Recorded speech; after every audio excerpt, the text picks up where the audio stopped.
Katya with Philadelphia Tribune. Hey, guys. Hey, darling.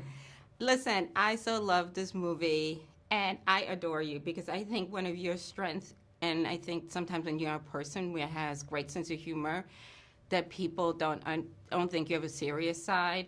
And I think one of your strengths is your songwriting. You write incredible songs, and if somebody really wants to know who you are and how you move through the world, there's a sense of vulnerability about you that you're just willing to put yourself out there. And I think the purpose of The Monkey is not to laugh at you, but to laugh with you.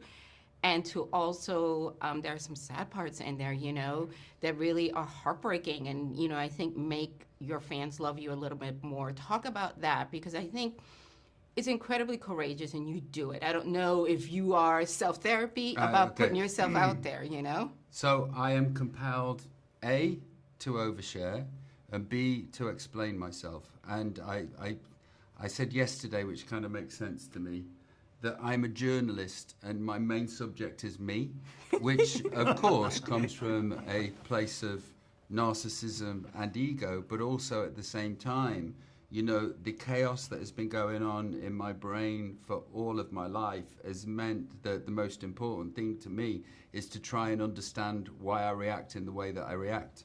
And then I'm just relaying my findings to the world. So I relay my findings to the world in my lyrics, which are autobiographical, and I display my findings to the world through this movie and through Michael Gracie. Also for you, right? It's how do you balance this, making sure that you take this openness and, you know, again, we're using a very not idyllic way to convey the story, but make sure that we're laughing with him and not laughing at him, you know, balancing that line. Yeah, I mean, I think that the truth is, I think as a storyteller, you're always trying to get something genuine, you know, and Rob was very open with his story.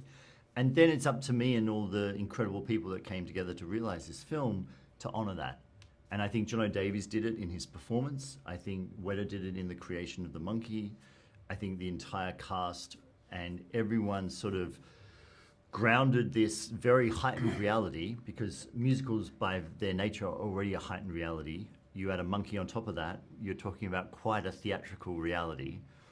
But what it allowed us to do, which I thought was amazing, was it gave us the ability to explore both his external life and his internal life.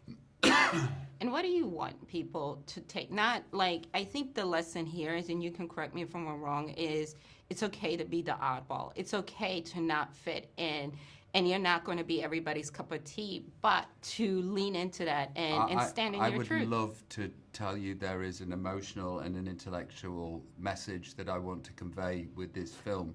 The honest answer is I am attention seeker for a living. And the message is Robbie Williams exists as a viable entertainment prospect for your needs. Also, buy the merchandise. That's it. If anything else happens as a byproduct of that, it's not my fault and it wasn't meant. Well, I think you're lovely. And thank you so much for your time. Thank you. Let me. What's Philadelphia Tribune? Hey, guys. Hi. Hello. Listen, I really enjoy this. You know, I was like, wait a minute with the monkey, but once, you know, I was like, I'm leaning in. Talk about for you, playing someone that is alive and so very much loved. I mean, you got to hide a little bit, but you know, if this would have went left, people would have been like, excuse me, pardon me. Yeah. You know, talk about where you're like, yay, or you're like, oh, after like, what am I doing? Am I insane? I was very much yay when I got it. You know, I was a massive fan of Rob when I was a kid. I saw him in concert with my mum and dad. He was the epitome of cool and swagger and rock star. So then to be the person that's kind of given the baton to go, you're going to play this guy in real life, it's equally exciting, like you said, for all of those reasons, but daunting. You know, one, to have the responsibility of playing someone that's real. Two, he has got a big old fan base all over the world. If I was doing a bad job, I would have been, you know, I've been bullied left, right, and centre. But also then, there's kind of one of the great things about The Monkey is that straight off the bat, we're saying this is our version. This is our interpretation of Robbie Williams. We're not doing a like for like. You know, this is a film and we're going to show a story. And I actually think the monkey makes him more human, and it helps people that don't know him latch onto his story and connect with him, because they just get to see a person that is struggling with their mental health, struggling with their demons.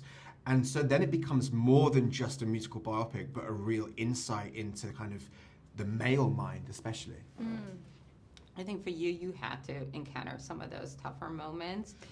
You know, it's hard. It's easy to love someone, but it's not easy to like them always. I think that's the hardest thing. When you love someone, you really, really love someone, and you have time in, and you have an emotional investment, and especially someone like him at the time when they met, who was a walking mess, let's be honest, right? And you're just like, what is happening, right?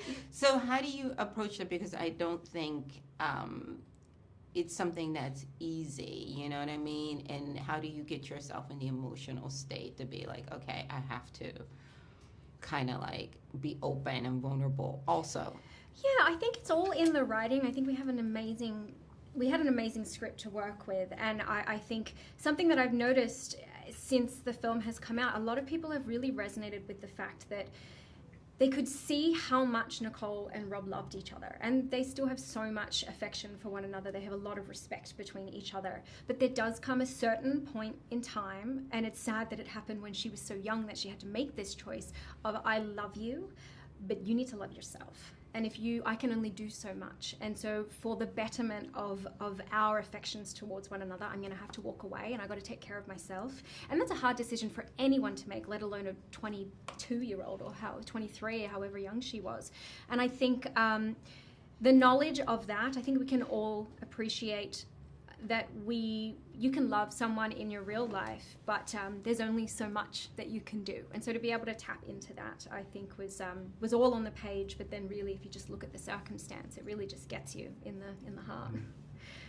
Absolutely. Well, I love this movie, and I love like your guys' interaction again, even though I was boohooing through it. You know, I was like, I know, girl, run. I get it. And I hope that, you know, audiences enjoy. Obviously the music is awesome, but also walk away having a great appreciation of the fact that he's still here and overcame a lot of that. Absolutely. Thank you so much. Thank you. Nice meeting you.